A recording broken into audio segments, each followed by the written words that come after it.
Hello, everyone. Welcome to another episode of OpsCast, brought to you by MarketingOps.com, powered by all the Mo pros out there. I'm your host, Michael Hartmann, joined today by my co-hosts, Naomi Liu and Mike Rizzo. Long time since we've been together. All three of us. Yes, yeah. it has. All right. We're here. Well, and today is a big episode.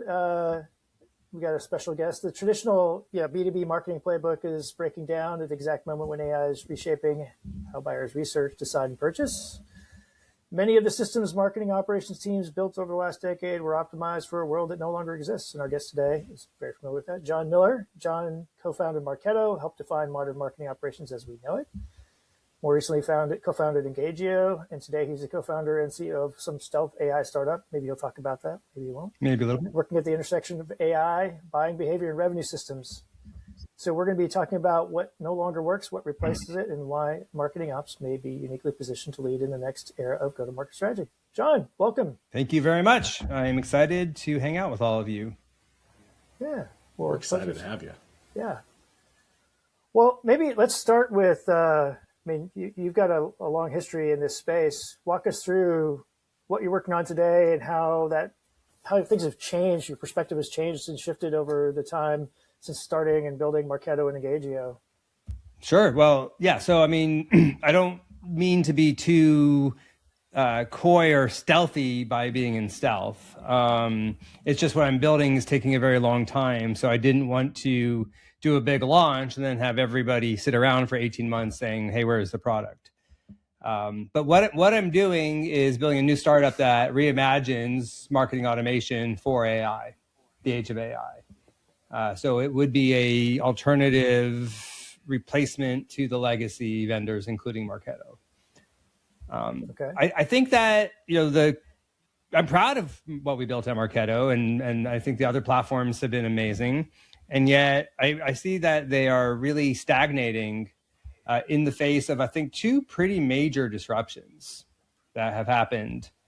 The first is that in some ways, the old playbook that they were built to support, the playbook I helped to create, as you just said, I think ultimately was doing more to burn relationships than to build them. The perspective has, I think, shifted kind of away from, hey, how do we generate MQLs, to more of one of how do we build relationships with buyers, even before they're ready to contact us. And that's a pretty profound difference that, the current generation platforms aren't really built to support. And then the second big disruption is pretty obvious, right? Which is AI, which changes both how we go to market and also what is possible. So on the former, we're not just marketing to humans, we're marketing to humans and AI. Right? The current platforms aren't built for that. And then, the AI on the latter changes what we can do. The legacy platforms are really all rules-based systems. They're really fancy if this, then that logic automation tools, which is useful, but isn't matched the real world. The real world is kind of messy and nonlinear. And there are all these complexities that you end up creating more and more spaghetti rules to handle every possible scenario and every possible case. And those change over time. Whereas reasoning AI can handle all that mess in a much more profound way. So new things become possible. And then lastly, I think, machine learning has been around in marketing tech for a long time. But nothing's really nailed it, right? We're still all talking more about doing one-to-one than actually delivering on one-to-one. And I think that the modern advances in AI can finally maybe unlock that as well. So I think it's time for some new platforms, and I'm trying to build one. I'm super excited by it. I think the sort of landscape shifts, or the two things that you talked about are obviously like super spot on. You're well versed in the area of all this go-to-market technology, particularly on the B2B side. I'm going to diverge a little from probably what was the next question that we had in our minds. But one of the things I just want to get a little bit of your take on this, Jon, and hopefully it doesn't force you to feel like you have to answer anything that you're working on by any stretch. But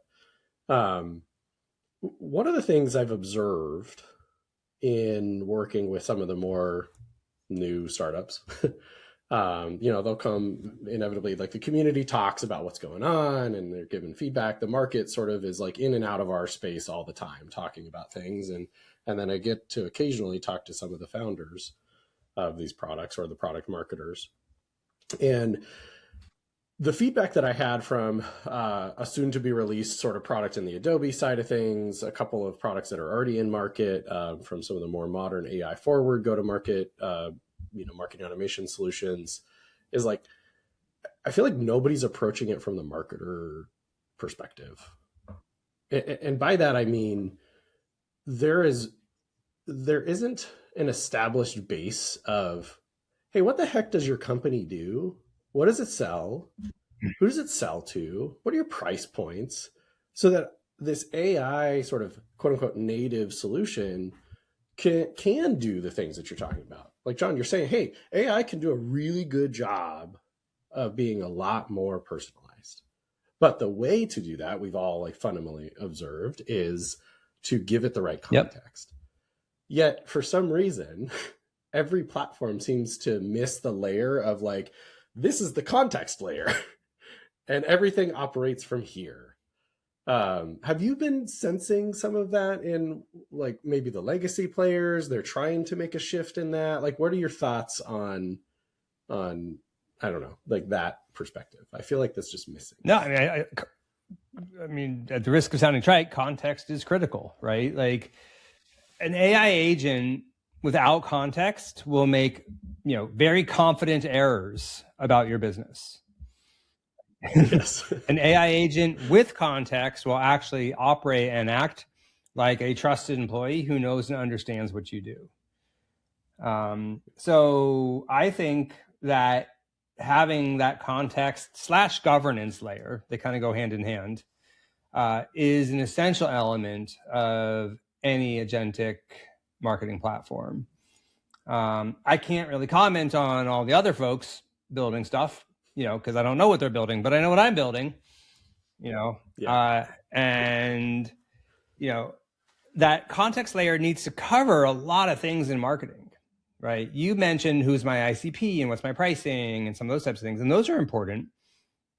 There's more tactical things like how frequently can you email somebody, right? Yes. More importantly than how frequently can you is how frequently should you email somebody, right? Then you get even more tactical. When I build a new campaign, what naming convention do I need to follow to make sure that my downstream Salesforce reporting doesn't break?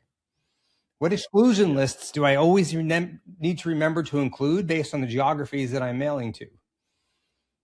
Et cetera, et cetera, et cetera. Like if you don't capture all those things, you haven't really streamlined the operations. Yeah. Yeah. Well, I love that you brought that up. You brought it up. The context piece is certainly important. The governance thing, I think, just like gets everybody on the ops side, their ears perk up, right? They get really excited about that piece because I feel as though that's a huge, huge unlock. And truthfully, again, from what I've seen in what's currently in market, and you sort of said already, most of the products are doing marketeering activities a little faster and a bit smarter with some AI capabilities behind it, but they're not really fundamentally changing the game. I think at the governance layer that you're sort of playing at. And so I am really excited about that potential unlock for AI. So I appreciate you entertaining the question because I wanted to get your take on, what you kind of think in that area. Totally. Anyway. And I think that to your point about rethinking kind of what can work in the age of AI, I think the most profound change that needs to happen is moving away from a campaign mindset and into a mindset that is more about, what is each customer's individual journey, which might be a mix of campaigns and other touches, and it might be mixed and matched across a bunch of different places. We can talk. I think we should talk a lot more about what that is, but both the reason I bring that up now is because both that and the context and governance thing we just talked about have really, really profound implications on the job of marketing operations. Right, marketing operations stops being, the folks who just build stuff in Marketo. Right, they become the team that is managing the context, managing the governance, managing the business strategies that go into orchestrating these journeys, making sure that the data that the AI is using to orchestrate those journeys is clean and accurate and right. Like that's still marketing operations. I don't think AI is going to mean there aren't marketing operations jobs anymore, but I do think they're going to change and become more strategic. I think the challenge, at least that I see, is that the people who are in these roles, we may become so-called experts in AI and are learning about all this stuff and like understanding all the tools and adopting, this way of marketing. But unless we're also like bringing along the rest of the organization internally and educating them on this stuff, you're kind of operating in a silo, right? Because we may have all these like ideas and things we want to do and ways we want to go to market, but at least in operations, sometimes depending on how the organization is structured, you don't always have that control, right? Like there are people who are pure marketing ops who are, they skew or lean more heavily to the IT side as opposed to, folks in marketing ops who also do content generation and demand gen and, really focus on lead generation. I feel like there's going to be like a pretty big challenge with how like there's a gap, I guess. I don't know if that kind of makes sense what I'm saying. It's like, how do we bring along the rest of the company to adopt that same mindset too? I think it's really important. Like I'll give you a very specific example that I'm already starting to see. If you move to a world where it's less campaigns and more orchestrating customer journeys, each individual marketer's offer, like I'm running a webinar next week, it becomes not who will get invited to this webinar.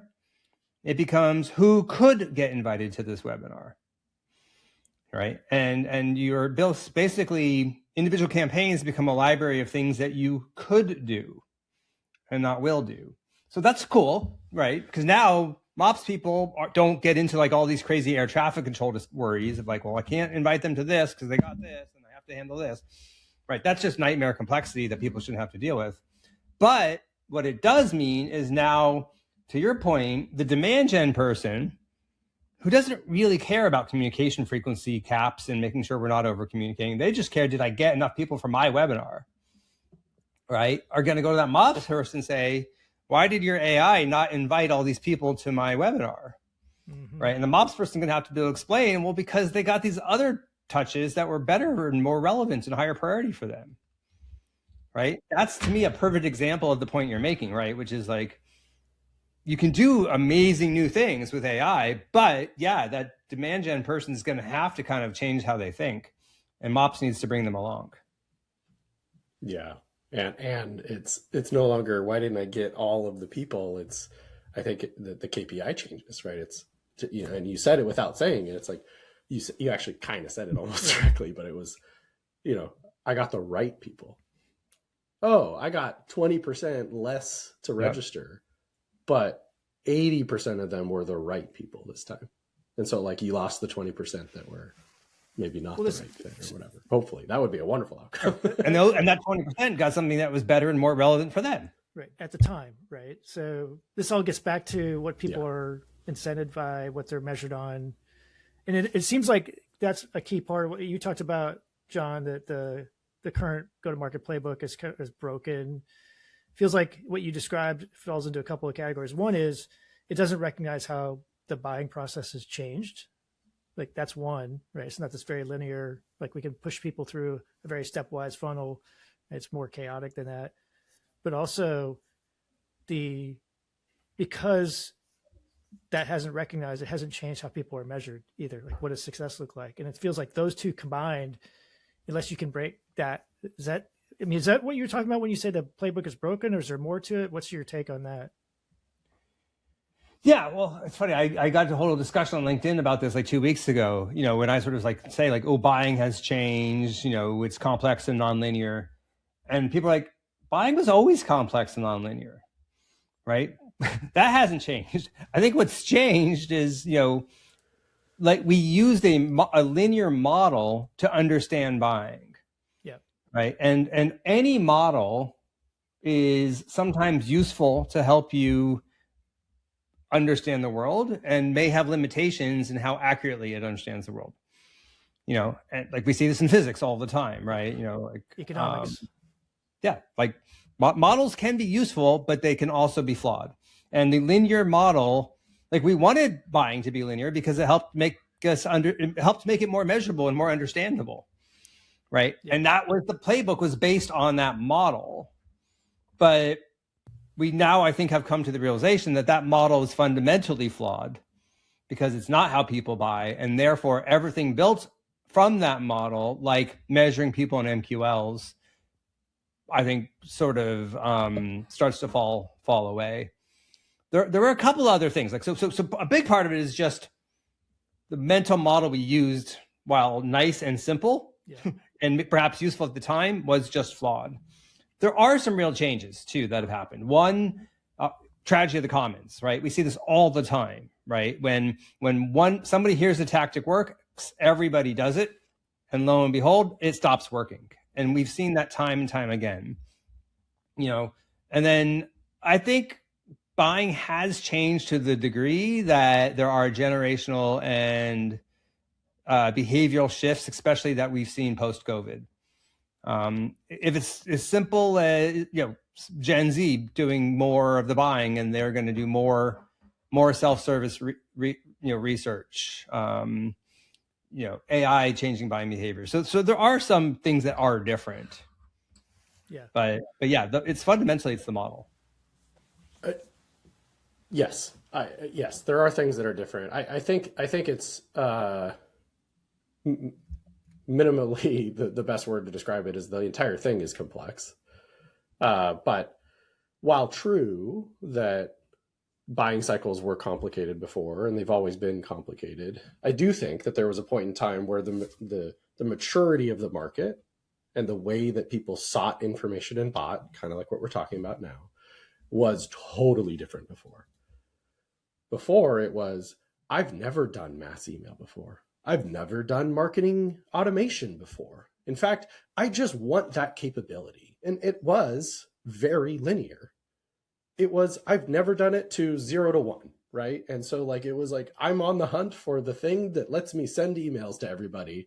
And then it was like, I'm on the hunt for the thing that makes me do that smarter. And then it was, oh, I need to score these people. And so like the maturity has progressed over time so that now people understand the art of the possible, and they understand that the landscape of opportunity is much wider than it once was previously because the technology evolved.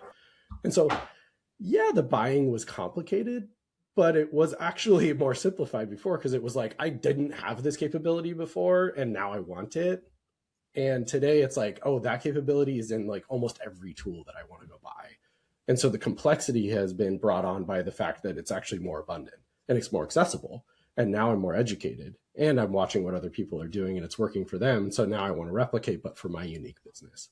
And so today I think it is more complicated than it was before. Sure, it was complex, but I think it's actually a lot more complicated now than it used to be. That's my perspective.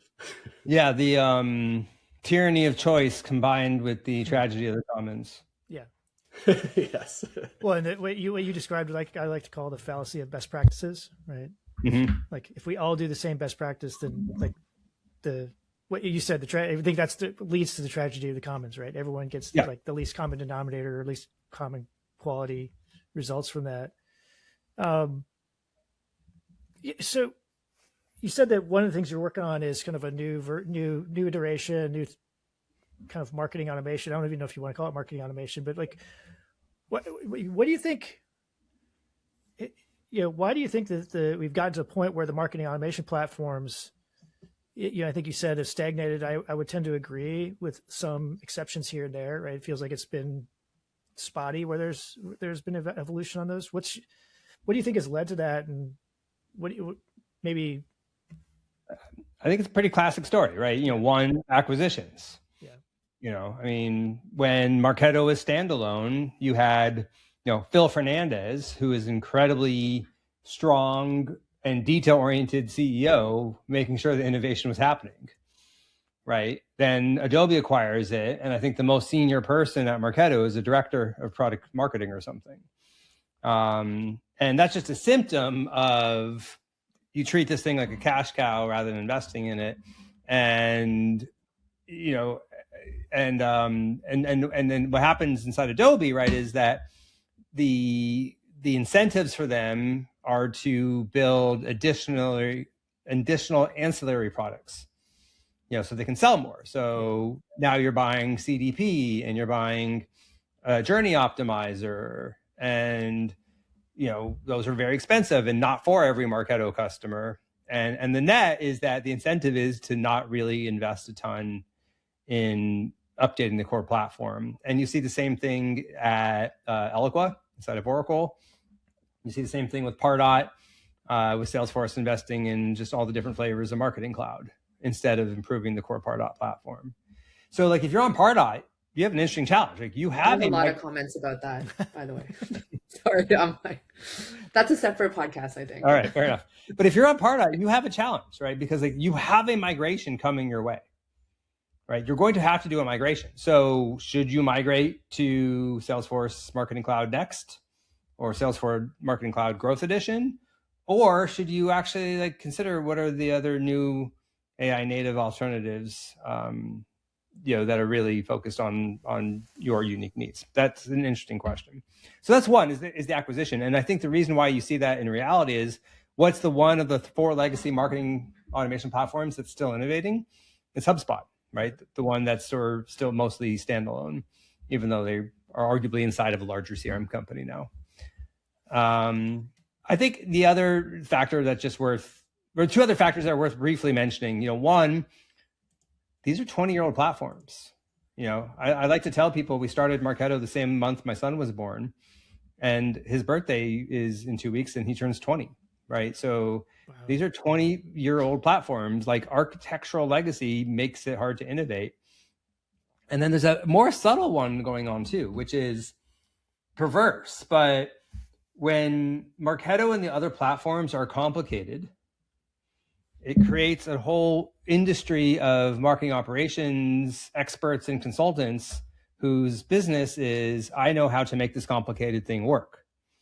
And that creates lock-in in some way. Yeah. Because there's this network of people who are sort of, their livelihood is based on the thing not getting better, almost, if you will. And so effectively, why make it easier or better to use when the complexity itself is profitable and it makes the switching costs feel higher? Yeah.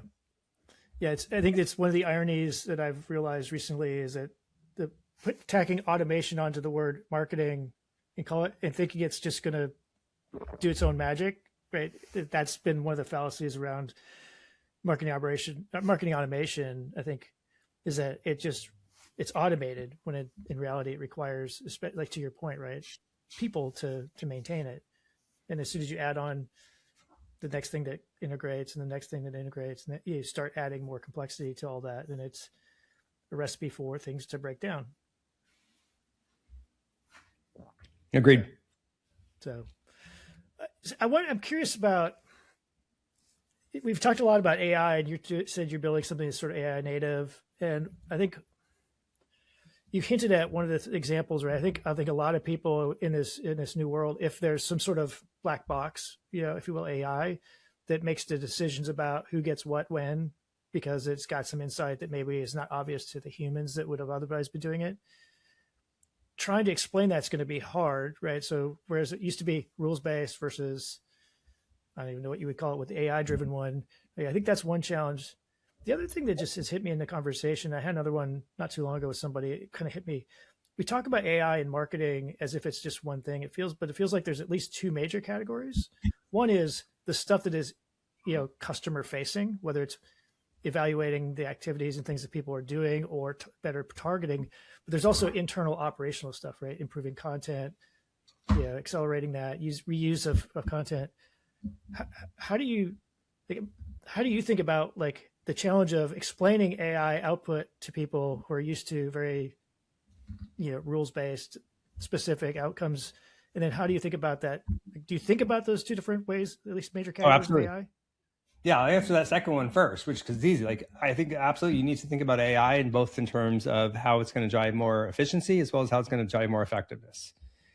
How can it, on the efficiency side, how can it streamline campaign building and list uploading and all these other things that take MOPS people potentially hours currently, and that frankly is pretty tactical, and that MOPS should be doing better.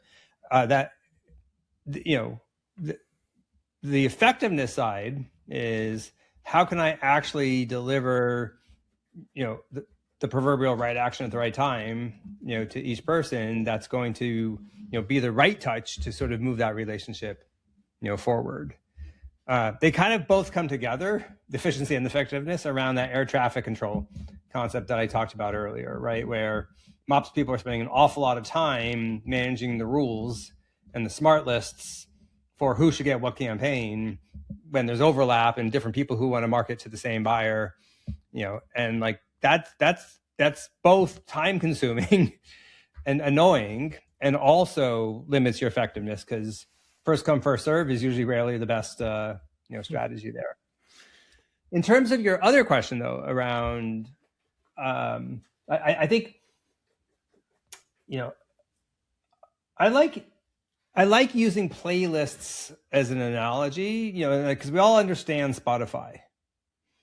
Conceptually, yeah. And, okay. Most of us have used Spotify or some other tool like that.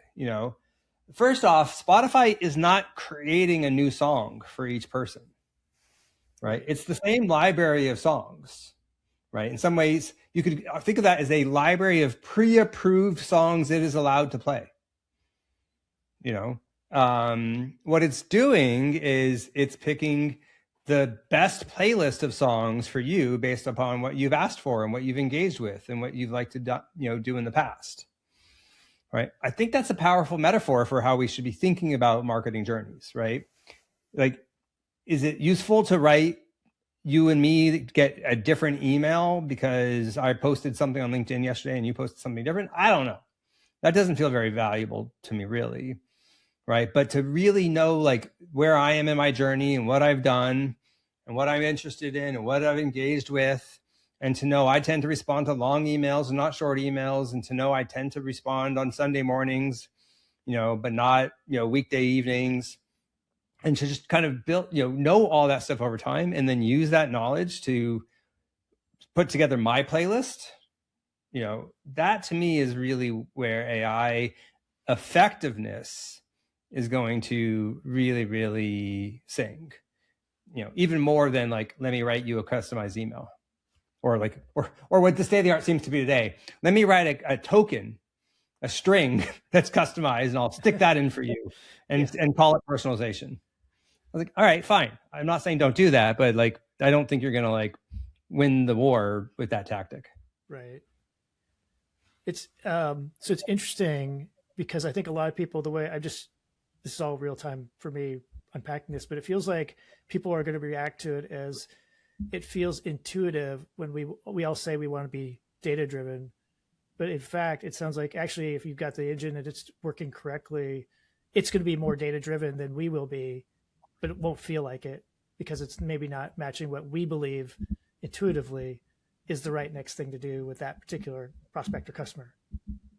Yeah, I mean, like, think about what are we doing today? We're writing these journeys. Like, okay, like if somebody is a VP in financial services, this is the journey. But then if they're a director in financial services, they're going to have this journey. But then if they show interest in my WYSIWYG B product, then I've got to take them out of that journey and put them into this journey, right? And you might think you know all these things, but just imagine the spaghetti of actually building all that, right? Now compare that to an AI, right? The problem with traditional machine learning is that to build a model, we had to create independent attributes that we could train a model on. Yeah. And those independent attributes had to be relatively low cardinality.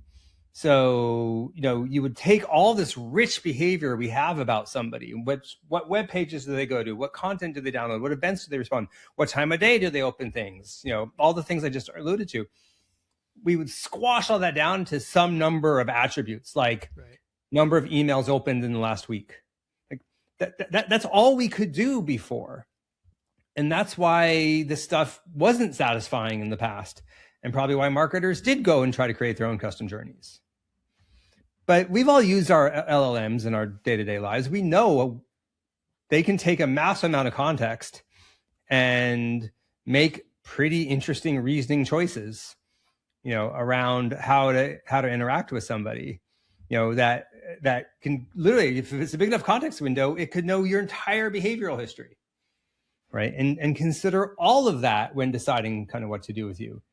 Of course, that's going to be better than, a human who by definition will be limited to a manageable number of tracks. Yeah. Like 8, 10, 12, like there's only so many a human can actually craft themselves, versus effectively an infinite number of possible tracks when you let the AI mix up the different playlists.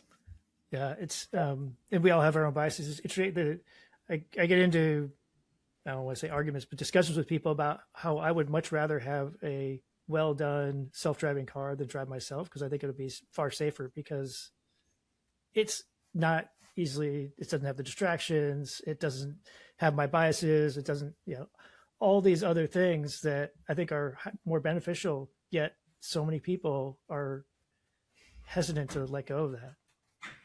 Yeah, well, I mean, I think I like the self-driving example a lot, right? And I think the issue, there is, right, that like most self-driving cars don't have the processing, the sensory input that we humans have, or the processing capability that we humans have. So it actually isn't quite ready to replicate doing it as well as we can. Yeah. Whereas, maybe not yet, but no, not yet. But I think I agree with your point. I would rather have an always-on machine that was constantly, paying attention than me looking at my phone alert that I just got, So that, yes, we're not quite there for self-driving cars. I think we are there for personalized buying journeys. So I want to dig in a little bit more. You also mentioned this idea of orchestration versus campaigns. Yeah. Right? And so it almost is like the AI becomes like a conductor, right? Choosing parts of the symphony to play and all that. What, how are you, I mean, you mentioned playlists, we talked about that, like, what is that? So from maybe a practical standpoint for the listeners here, people are watching, how should they be thinking about, today I do this very like step-by-step campaign, how should I be thinking about transitioning to that orchestration model? Yeah, I think today people spend a lot of time building different tracks, building campaigns that have the right exclusion audiences to make sure that they're managing their communication frequencies. I think we should move instead to thinking about building, with the Spotify analogy, building the library of possibilities, right? What are all the approved things that we could do? And then tagging those things appropriately. Here are the things that we should do for directors and above. Here are the things that we might do for people in the buying stage. Here are the things that we cannot do for people that are open opportunities. It comes back to Mike's question on governance and context, right? Like build this library of possibility, tell the AI what is okay to do when, and so when you think about it, the MOPS person's job shifts from Visio diagrams to strategy and guardrails. If you're not doing if-then logic for every scenario, you're doing things like setting business goals by segment, frequency caps, budget constraints, compliance rules, data, and then letting the machine do a much better job than you can of handling all that combinatorial math. Yeah, I like that. So go ahead, Mike. Sorry. I was just going to say, and I think that one of the areas that I feel most excited about is I often use the word like stewardship between the business and the technology and the sort of the capabilities, Mm-hmm. right? Or the possible stuff. The translation of what does the business want to do and who do they want to sell to and where do they want to go, to here's the tool sets that I could potentially use to deliver on that desire. But then continuing on that stewardship of, I now need to coach my AI model on all of the things that we're trying to accomplish. Who did we build this product for? Why? Yeah. Who's it intended for? At what point is this product probably most useful? In fact, let me feed you some of the case studies of some of the early sort of developers that we use, the customer developers that we worked with that helped us build the product. Now that we've been around a while, let me show you what they've done. Let me tell you about the things that they've had success with and what their initial challenges were, right? And so this is like what a really good salesperson or a customer success person has historically internalized, and they have context for, because they're talking to you, Jon, who has now come to them as a pre or post sale customer or prospect. And you're saying, hey, here's my problem. Are you guys able to help me, or do I need to look elsewhere? And Naomi and I were kind of just like riffing on the side just a second ago with, like, more often than not, we don't want to talk to people until we kind of have a problem.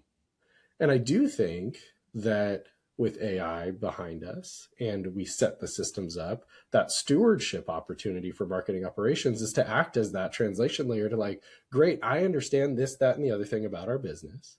I understand how to apply it to the capabilities of what we're trying to do with the tech stack. But I also now have to teach the AI all of those things. And I need to partner with you, product marketing expert person and salesperson who's had these conversations, to make sure I get all the right inputs to continue feeding that system, so that hopefully the buyer starts to learn on the other side. Because, like, really it's the buyer behavior that has to change.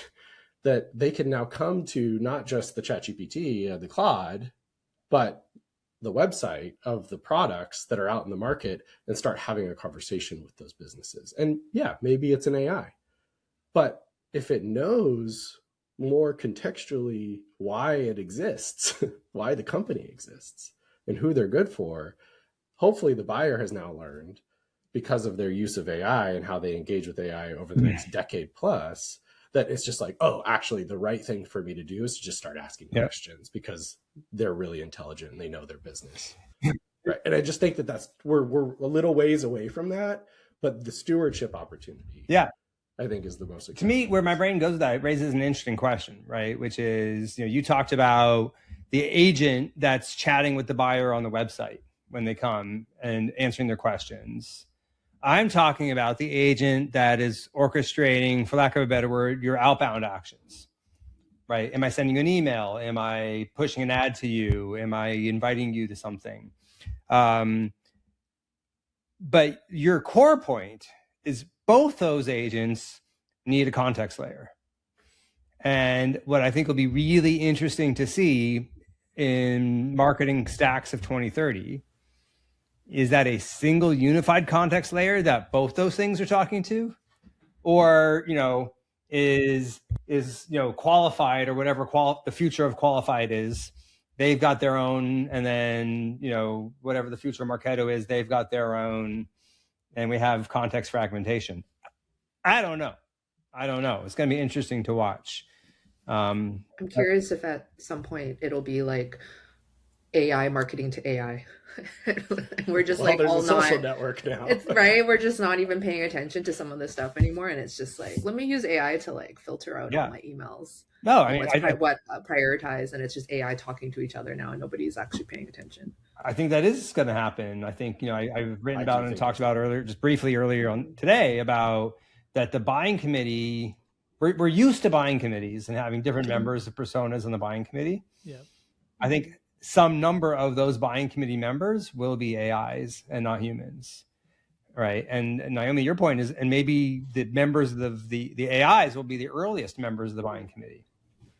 Mm-hmm. Right. Think about that. And I think it's, yeah, and I've had this conversation with, other colleagues and just friends who are in the space too. And it's interesting because like,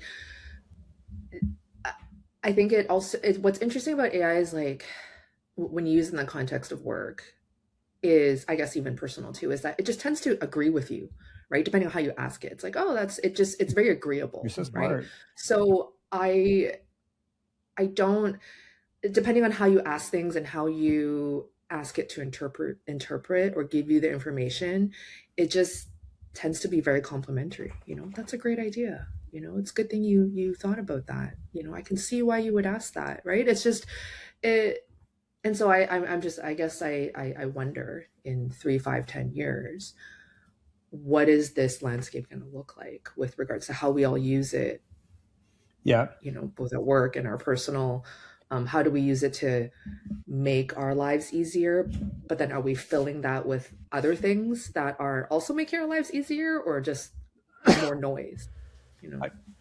These are all fabulous questions to be asking. The one minor thing I'd build on what you said is that obsequiousness or agreeableness that we associate with AI. We got to remember that's a side effect of the actual chatbot application that is built on the underlying LLM. I don't think it's necessarily a universal feature of all LLMs. And that, that's okay. But as we see AI in more and more contexts in more and more places, we might experience different uses and different personalities and different applications, I guess is where I'm getting at. But if I could, yes. The job of an entrepreneur, which is my job, is to have a vision of the future and build to it. And man, it is hard right now, to Naomi's point. Like, this world is changing so fast, and I don't know if any of us really know what this is going to look like in 2030. Yeah, I mean, Naomi was saying 3 to 5 years. I was like, I'm thinking like 1 to 2 years. Like, I talked to somebody just a few minutes earlier today who's done something without any experience in coding in 3 weeks, something that probably would have had to go out, buy off the shelf, configure it, spend a lot of money. And this was like spending a couple $100 a month and some time. Yeah. I'm not one of the folks who buy into it's the end of software. I don't think anybody's vibe coding their own Salesforce for a large enterprise anytime soon. I think you will see fewer ancillary tools all around. That's easier to vibe code, but I think the core platforms aren't going away. For that's what's worth there. But yeah, what I do know here, we don't know. I don't know what 2030 looks like. What I do think I know what 2026 and 2027 looks like, right? Which is most bigger companies, especially like maybe it's not startups, but like companies of any decent size, right? They're not going to like completely transform everything about their go-to-market to this AI native world overnight. Scott Brinker's Martech's law says that, or technology changes logarithmically or exponentially, but organizations change logarithmically. Yeah. Right. So I think 2026, 27, what people are going to be looking for is a better, smarter, easier Marketo. That does a lot of things we talked about today, but fundamentally fits into that same mental bucket of an application. And then I think by the time you get to 2030 or beyond, it might look very different, where we have this context layer as a service, right, that we just talked about. And that might complement a data layer like Databricks or something else that sort of finally catches on in B2B. And a decision, a broader decision layer, like it might look very, very different. So the best advice I have for anybody today is, first off, do not sign anything more than a 1-year contract. Like this stuff is just moving and changing too fast to lock your organization in to anything, including my own product, for 2 or 3 years. Like that, I think, does a real disservice to your organization just to save 20% or something. Second, make sure, like, if you are choosing something, that you're figuring out, how does this not just help me in 2026 and 27? How is this helping me get the flexibility I need to be able to adapt as the world changes towards 2030 and beyond? That's advice I'd give anybody, regardless of what I'm building, just because it's changing so fast right now. Feels like that would be the same advice I would have given a few years ago with a little longer time horizon. Yeah, maybe it's faster. Things are moving so much fast right now. Feels like the big difference. Yeah. Maybe. Go ahead, Mike. Sorry, Michael. I just wanted to sort of pose this question, I guess, to you, Jon, and obviously to the crew here. But do you think? I'll be honest. Like, I don't think a lot of the data inputs from the market, in terms of like when you were talking a moment ago, you were addressing like, hey, here's some of the things that you were talking about, the agent that's interfacing with the person on the website, et cetera. And here's kind of what I'm talking about, the sort of, inbound, outbound, nurturing, all of those things. Do you think that the data inputs fundamentally are like really going to move the needle that significantly from the outside, from your own data, your sort of first party stuff? That's different, right? Like once they're in your little, walled garden, so to speak, that's probably a little different, right? Orchestrating and enabling something really special based on things that are unique to maybe your product usage or whatever. Sure, those are great data inputs. But today, to do something halfway intelligent, the world of signals that we used to sort of buy data from, and we still do today, I think they come down to a few pretty standardized plays, right? It's like someone changed jobs, the company is hiring a lot or laid people off. A particular role was hired, therefore you kind of know like they might have some initiatives underway. But I think like the stuff you were talking about, the real special sauce of like what makes something truly personalized was the stuff you talked about just a little earlier in the show, which is like, oh, you actually know that I like to respond to emails on Sunday evening. You like longer emails, not shorter emails. There isn't a system anywhere that I'm aware of that I might know about you because I've had you in my system for a little while and I've just engaged with you. And now my first party data has told me that about you, Jon. But broadly, the market, if you were net new to me as a prospect, I wouldn't know that about you. And so the question is like, is there going to be a point, do you think, where the market, people like you and me, we say, you know what? Have at it. I want you to understand everything about me, because I would rather you talk to me the way I want you to talk to me than fill my inbox with something that I really don't care about right now. All right. Well, there's a lot of things wrapped up in kind of your question. Like to your very last specific question, I mean, people have been talking about this for a while, right? Like where like, I might expose my data in exchange for, I mean, you're saying just to get better marketing. Maybe I expose my data. Like I let companies subscribe to my data, for a small fee so they can market to me better. I mean, yes. Right? There are.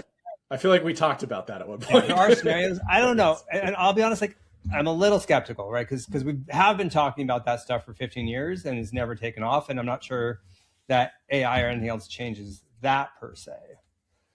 Well, the blockchain was invented for a reason, right? And nobody adopted it. Like fundamentally, the blockchain is technically the the thing that was meant to help you. That's a great point. And it just didn't go anywhere. I think, a couple of things I want to say based on what you were talking about. Like, first off, like in my full Marketo activity history, the information that I like to open in emails Sunday night is probably in there. And yet that is not captured in any way in Marketo. And that is one of the scenarios where I think AI can uniquely help us in a way that has been lost in the past. The other thing is you talked about signals commoditizing. Brendan Short had a great article about that where he referred to what investors call alpha, right? So when everybody has the same access to the same public investing information, right? Every fund returns about the same, right? And there's lots of research that kind of shows this. And alpha is this whole idea of the extra lift you get from your proprietary research and information. And I think we're seeing the same thing with signals, right? Job change and all these relatively easy, publicly accessible signals, are probably table stakes, and that's what you're going to need to have access to just to perform as well as the market, and it's going to be your ability to create additional insight by mining your own first party data, by combining unique signals, or just working a little harder than the next guy to come up with some other unique signal. That's where the go-to-market alpha will kick in. The last little subtle point is you mentioned, okay, I've never seen this person before. How do I know they like emails on Sunday morning? Right? And I don't. But when you have a rich enough representation of, I feel like you're just saying that so you don't get emails on Sunday morning now. but if I have a rich enough representation of a rich enough set of people, an AI can look at a new person and say, all right, I don't know if Naomi likes emails on Sunday or not, but I know what people like Naomi like, so I can at least make some educated guesses. And again, none of this could be done with legacy machine learning. And it is exactly why I'm so excited today for what AI can unlock. Interesting. Yeah. Jon, I know we're close to the end of the time. Are you open for one more question?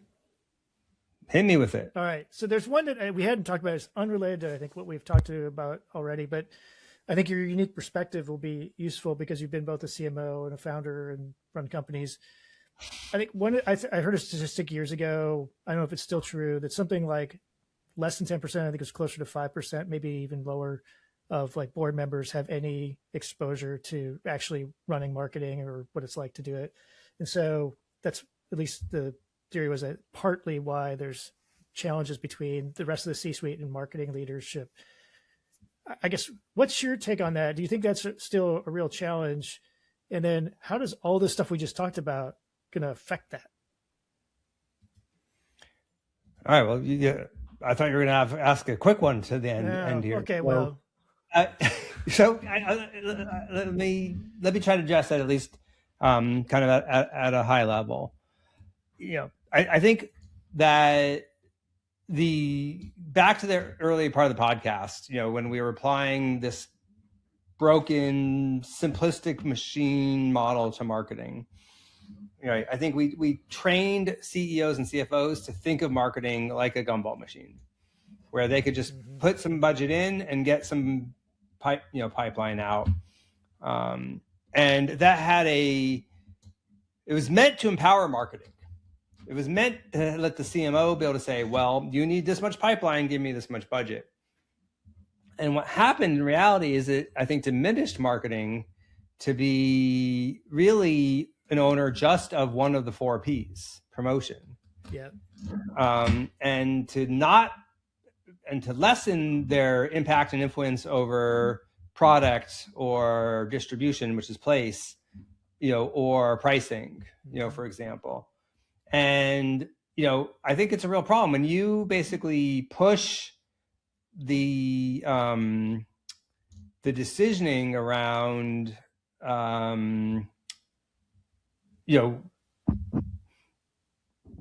or ask marketing to drive revenue, when they don't own all those things, you're really just asking them to kind of, decorate stuff that they don't have control over, effectively. And no marketer is going to be successful with that. So all the stuff we've talked about today is like, how can AI unlock things that are better or different? So first off, like, this fundamental CEO challenge is deeper than AI, right? It is how executives think of the role of marketing, and that will take effort and time to change regardless of AI. I think specific around AI, if marketing can become more effective at crafting, good journeys, then that won't hurt, the role of marketer. I think more deeply, if marketing operations can be the owner of the context and governance for how do we treat our customers and how do we talk to our prospects, that becomes a fairly strategic position to kind of help influence the organization. So nothing we talked about today is going to hurt marketing's credibility, and it might help, but it's a deeper, longer journey than just that. That makes sense. Totally. Well, I'm sorry, I didn't fairly set the expectation for my open. All good. Hey, I appreciate it and indulging us with that, John. It's been great. If folks want to keep up with what you're doing in your stealth mode when it's ready to be launched and all that, what's the best way for them to do that? Follow me on LinkedIn. That's you'll be the first to know there, and also you'll get plenty of hints and tips and secrets as I leak them out over time. So yeah, great stuff. Jon Miller too on LinkedIn.